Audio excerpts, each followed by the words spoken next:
الله الرحمن الرحيم الحمد لله رب العالمين الرحمن Assalamu alaikum warahmatullahi wabarakatuh.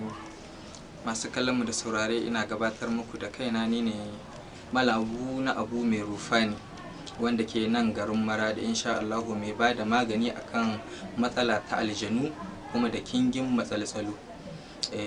Cikin abubuwan da Ubangiji Allah ya azurta mu da su na magani, ko kuma in ce na cututtuka, ko kuma in ce na matsaloli, to da ikon Ubangiji matsala inda ta aljani ce, to da ikon Ubangiji akwai maganinta.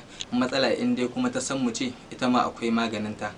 Matsala ko ta ƙetara ce, ita ma akwai maganinta.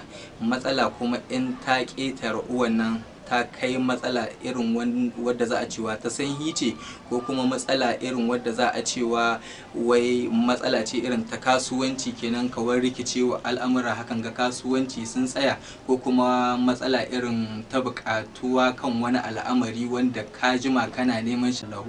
Don haka akan hakan nake ce muku, duk wanda ya ji wannan labari da nake bada, ko kuma in ce wannan bayani da nake yi, to insha Allah ya tabbatar da yana da wata matsala wadda ta shahi wannan matsaloli da na lissafa, to da ikon Ubangiji ya yi kokari ya tuntube mu ga lambobin da yake gani.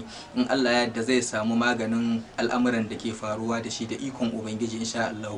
Ko da ka yi magani can baya, ka gudanar da ayyuka ko ka gudanar da wani al'amura, ya zamanto ka ga baka samu nasara ba, ya zamanto ko ka ga baka samu wani abin da kake kokarin ka cimma ba kan abin da kake da maradin, da wani ba ɗaya bane ba. Mu muna aiki ne da Ubangiji, muna roƙon Ubangiji kuma yana biyan bukatu ga bayan shi.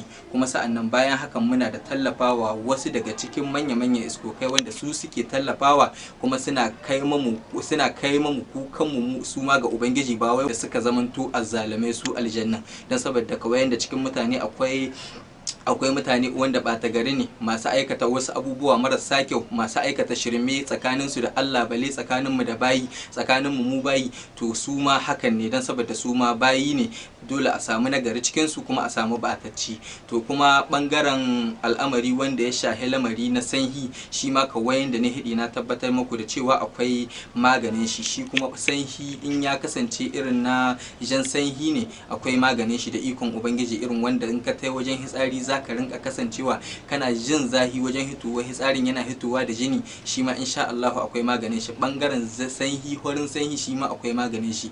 Kamar da na hida muku turbuda ko an yi ta, to da ikon Ubangiji muna da hanyar da za mu bi mu tunike ke wannan al'amarin. Akwai abubuwa da yawa wanda lokaci ba zai ba mu daman mu kai su ba, akwai abubuwa da yawa wanda muke taimakawa kansu, lokaci ba zai bar mu kai gare su har mu tabbatar muku da dukkanin al'amuran da ke faruwa ba. Amma da ikon Ubangiji, in mutum na da bukata, kawai yanda aka saurari dukkanin abubuwan da na hidi, to da ikon Allah ka yi kokari ka kira ni, ka neme ni. In kana iyawa ka iske ni har inda nake, ina nan a garin Maradi. In kuma ba za ka iya zuwa inda nake ba, da ikon Allah da inda kake, shi wanda ke gudanar da lamarin gaba ɗaya ba mu bane, Allah kuma kai ka san babu inda babu shi, shi ke tabbatar da kowane al'amari. Da ikon Ubangiji ina tabbatar muku da cewa ko da kun gudanar da wani al'amari can baya, ina ƙara nanatawa, wanda kuka gudanar bangaren iska ne, aljani ne yake damun ka, yake damun iyalinka, yake damun ɗiyanka, yake hana ka ko mata wanda ƴan mata wanda iska aljani ya hana aure, Ubangiji za a samu waraka da yadda Ubangiji insha Allah.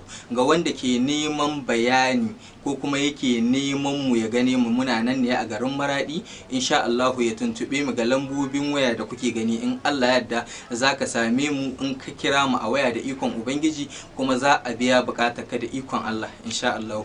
Lambobin mu nan na kira wanda insha Allah in aka neme mu da ikon Ubangiji za a same mu: 94 27 72 25. Wannan lambobi ne na kira, ko kuma a kira mu ga lamba 90 62 09 32, ko kuma a taɓo mu ta WhatsApp 89 94 20 06, ko kuma insha Allah ga gidanmu in mai bukata ya je insha Allah inda adireshin mu yake, da ka zo Salim Gas, da ikon Ubangiji kawai ka yi kira. In ka ɗauki lamba da ka zo Salim Gas, in Allah ya yarda bakin kwalta da ka yi kira insha Allah za ka gane mu in Allah ya yarda.